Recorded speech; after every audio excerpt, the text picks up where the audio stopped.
2014 December മാസം Hindu പത്രത്തിലൊരു news വരുന്നു.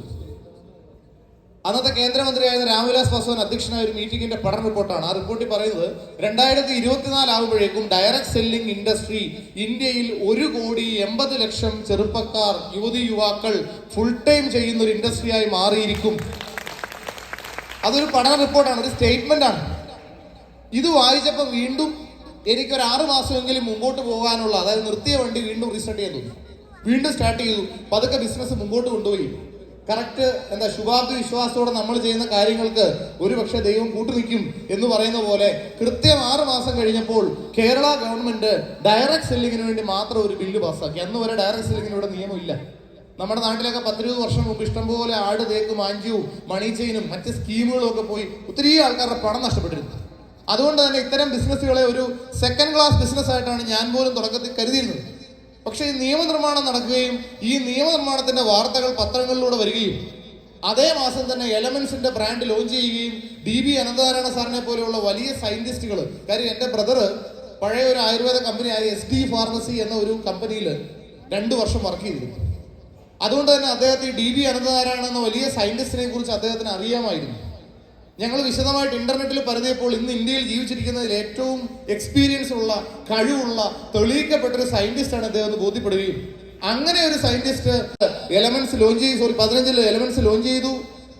കേരളത്തിൽ പതുക്കെ ഓരോരോ ഔട്ട്ലെറ്റുകൾ സ്റ്റാർട്ട് ചെയ്തു. കേരള ഗവൺമെന്റ് ഡയറക്ട് സെല്ലിങ്ങിന് വേണ്ടി നിയമം ഉണ്ടാക്കി.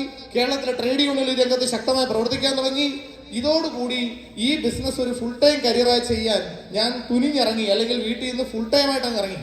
ഒരാഴ്ചയിൽ 3-4 ദിവസം വീട്ടിൽ നിന്ന് മാറി നിന്ന് ഈ ബിസിനസ് ചെയ്യാൻ തയ്യാറായി. അങ്ങനെ വന്നതോടുകൂടി കറക്റ്റ് 1 വർഷവും 2 മാസവും എത്തിയപ്പോൾ എൻ്റെ ജീവിതത്തിലേക്ക് ആദ്യത്തെ 2,10,000 ഈ കമ്പനിയിൽ നിന്ന് വന്നു. അന്ന് ഈ കമ്പനി മാർക്കറ്റ് ചെയ്തിരുന്ന ഏതാണ്ട് 100-ൽ താഴെ ഉൽപ്പന്നങ്ങൾ ആവശ്യപ്പെട്ട ആൾക്കാർ വീണ്ടും ഇത് വാങ്ങി ഉപയോഗിച്ചു. ഈ ബിസിനസിന്റെ ഓപ്പർച്യൂണിറ്റിയേക്കാൾ ഉപരി തുടക്കത്തിൽ ആൾക്കാർക്ക് ഉൽപ്പന്നങ്ങളാണ് മനസ്സിലായത്. ആ ഉൽപ്പന്നങ്ങളുടെ റിസൾട്ട് കൊണ്ട് മാത്രം അവരുടെ ബന്ധുക്കളിലേക്കും സുഹൃത്തുക്കളിലേക്കും ഈ ബിസിനസ് പറന്നു. ഞങ്ങളെപ്പോലുള്ള ആൾക്കാർ ഈ ബിസിനസ് പ്രൊമോട്ട് ചെയ്യുകയും ഉൽപ്പന്നങ്ങളുടെ റിസൾട്ടിലൂടെ കിട്ടിയ കോൺഫിഡൻസ്, ആത്മാഭിമാനം, ആത്മവിശ്വാസം ആളി കത്തിച്ചുകൊണ്ട് ബിസിനസ് വലിയ രീതിയിലേക്ക് മാറി. 2016 സെപ്റ്റംബർ ആയപ്പോൾ തന്നെ എന്റെ 30 ലക്ഷം രൂപയുടെ കടം അലിഞ്ഞു തീർന്നു. 2017 സുപ്രഭാതമൊക്കെ 1 രൂപ കടമില്ലാത്തവനായും, എന്നാൽ എല്ലാ 7 ദിവസം കൂടുമ്പോൾ ഈ സീലിംഗ് എമൗണ്ട് വാങ്ങുന്ന രീതിയിലേക്കും എൻ്റെ ബിസിനസ് എന്നെ വളർത്തി.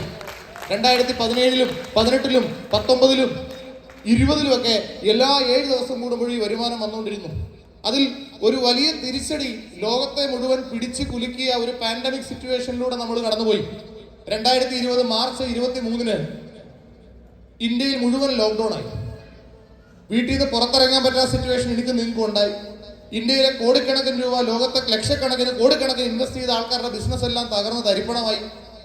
കേരളവും മൊത്തം അടച്ചിട്ടു, ഇന്ത്യ മുഴുവൻ അടച്ചിട്ടു, മൊത്തം പ്രതിസന്ധി. ഈ പ്രതിസന്ധി സമയത്തും ഞാൻ ആലോചിച്ച് നോക്കിയപ്പോൾ, ഇവിടെ നിങ്ങൾ നോക്കിയാൽ അറിയാം, താഴത്തുനിന്ന് മേലോട്ട് നോക്കണം, 349-ാമത്തെ ആഴ്ച. ഈ കമ്പനി സ്റ്റാർട്ട് ചെയ്ത് കഴിഞ്ഞ് 349-ാമത്തെ ആഴ്ചയാണ് കോവിഡ് വരുന്നത്. 350-ാമത്തെ ആഴ്ച ആയപ്പോഴേക്കും ആ ഇൻകം കുറഞ്ഞ് 80,000 രൂപയിലേക്ക് എത്തി. ഫുള്ള് സ്റ്റോർ അടച്ചു, വീടടച്ചു, മീറ്റിംഗ് ഇല്ല, ഒന്നുമില്ല, അങ്ങോട്ടും ഇങ്ങോട്ടും കാണാൻ പോലും പറ്റില്ല. അതിനടുത്ത ആഴ്ച വരുമാനം വീണ്ടും 17,000 കുറഞ്ഞു, വീണ്ടും 16,000 കുറഞ്ഞു. ഇന്നും എനിക്ക് അത്ഭുതമാണ്, ഈ 16,000 രൂപയുടെ ബിസിനസ് എവിടുന്ന് കയറി എന്നുള്ളത് ഇപ്പോഴും എനിക്ക് അത്ഭുതമാണ്. സത്യം, ഇത് എങ്ങനെ കയറി എന്നുള്ളത്. 16,000 കയറണമെങ്കിൽ ഒരു 1.5 ലക്ഷം രൂപയുടെ ബിസിനസ് തരണ്ടേ?